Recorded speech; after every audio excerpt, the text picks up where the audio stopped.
8, 7, 6, 4, 3, 2, 1, and liftoff of Space Shuttle Atlantis, the final visit to enhance the vision of Hubble into the...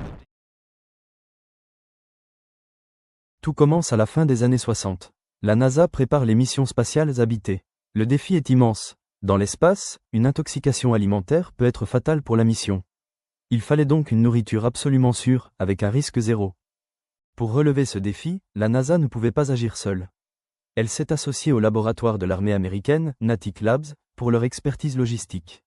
Mais il manquait un maillon essentiel, un expert industriel capable de produire cette nourriture. Ils ont donc inversé la logique. Au lieu de contrôler le produit à la fin, ils ont décidé de contrôler le processus de fabrication à chaque étape. C'est la naissance du concept, prévenir le danger plutôt que de le chercher. C'est ainsi que Pillsbury a produit les premiers aliments spatiaux garantis, zéro défaut, pour les astronautes. C'est là qu'entre en scène la société Pillsbury et son équipe dirigée par le Dr. Howard Bowman, souvent considéré comme le père du HACCP. Ils ont vite réalisé que les méthodes classiques de contrôle qualité, qui consistaient à tester le produit fini, le détruire pour l'analyser, ne suffisaient pas pour garantir une sécurité à 100%.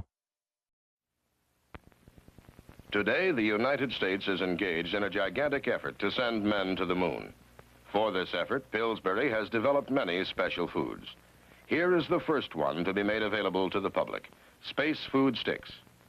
To meet the demands of a long space flight, Space Food Sticks had to be a compact, nutritious, high-energy food. That's why they make the perfect between-meal energy snack. Energy for hard play. Energy for hard work. Lasting energy to feel alive. If that sounds better than some of the things your family fills up on between meals, you should try Space Food Sticks for good nutrition and lasting energy in a chewy, tasty snack food. Chocolate, caramel, and peanut butter. About 44 calories. At your grocer's next to the instant breakfast section. Space Food Sticks, the energy snack from U.S. Aerospace Research and Pillsbury. Ce qui a marché pour l'espace a rapidement intéressé la Terre. En 1971, le concept est présenté au public lors d'une conférence sur la protection alimentaire. Petit à petit, l'industrie agroalimentaire a adopté ce modèle préventif pour devenir la norme mondiale que nous connaissons aujourd'hui, recommandée par le Codex Alimentarius. Pour conclure cette première section, retenons que l'HACCP est véritablement devenu un standard sans frontières. Né d'une exigence spatiale, il est aujourd'hui le pilier incontestable de la sécurité sanitaire des aliments. Ce n'est pas un hasard s'il est aujourd'hui intégré dans tous les grands référentiels de certification mondiaux, tels que l'IF, le BRCGS ou encore le FSSC 22000. Plus qu'une méthode, c'est le véritable moteur du commerce international. L'HACCP garantit une confiance mutuelle, transparente et indispensable entre les acheteurs et les vendeurs aux quatre coins du globe. Mais attention, on ne construit pas un système de management de la sécurité des denrées alimentaires sans fondation solide. Avant même de commencer à appliquer la méthode HACCP, il faut impérativement mettre en place vos programmes prérequis.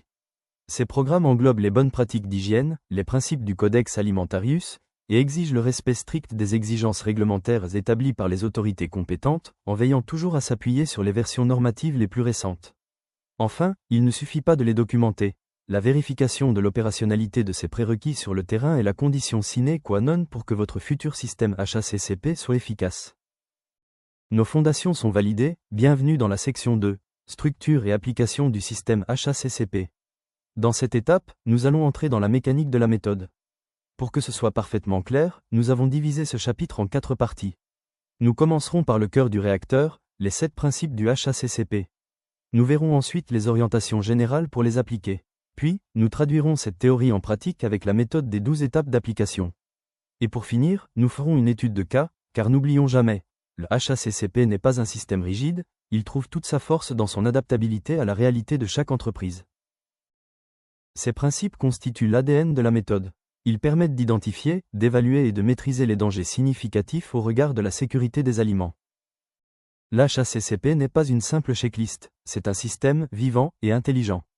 Son approche repose sur 2 piliers. Elle est scientifique, car basée sur des faits, et systématique, car elle ne laisse rien au hasard. Mais sa véritable force réside dans son adaptabilité. Que vous changiez de machine, que vous innoviez dans vos recettes ou que vous transformiez vos méthodes de production, le système HACCP évolue avec vous. C'est cette flexibilité qui en fait un outil de management moderne et non une contrainte figée.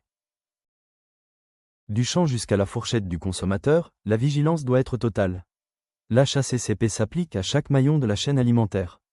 En intégrant les bonnes pratiques agricoles et en s'appuyant sur des preuves scientifiques, il permet à l'entreprise de ne pas se disperser. On ne surveille pas tout avec la même intensité, on concentre les ressources là où les risques sont les plus critiques. C'est cette précision qui rassure les autorités compétentes et garantit une transparence parfaite lors des inspections. Voici les 7 piliers sur lesquels repose votre sécurité des aliments. Tout commence par l'analyse des dangers pour identifier nos points critiques, les fameux CCP. Ensuite, nous fixons des limites à ne jamais dépasser et nous mettons en place une surveillance constante. Si un écart survient, pas de panique, les actions correctives sont déjà prêtes. Enfin, nous vérifions que tout fonctionne comme prévu et nous archivons chaque preuve. C'est cette rigueur documentaire qui constitue votre bouclier en cas de contrôle. Après avoir compris l'histoire et les piliers, nous allons voir comment donner vie au système HACCP au sein de votre structure. Une application efficace ne s'improvise pas, elle repose sur une organisation rigoureuse et une vision claire de la part de l'entreprise.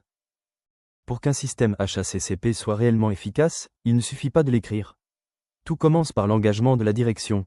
La sécurité des aliments doit être une priorité stratégique, pas une simple contrainte administrative. Ensuite, c'est une affaire de compétences. Chaque employé, à tous les niveaux, doit comprendre son rôle. Enfin, retenez bien 2 règles d'or. L'HACCP doit être adapté à votre entreprise et il doit rester vivant. Chaque changement, qu'il s'agisse d'une nouvelle machine ou d'un nouvel ingrédient, impose une révision immédiate du système. Nous voilà au cœur de la méthode.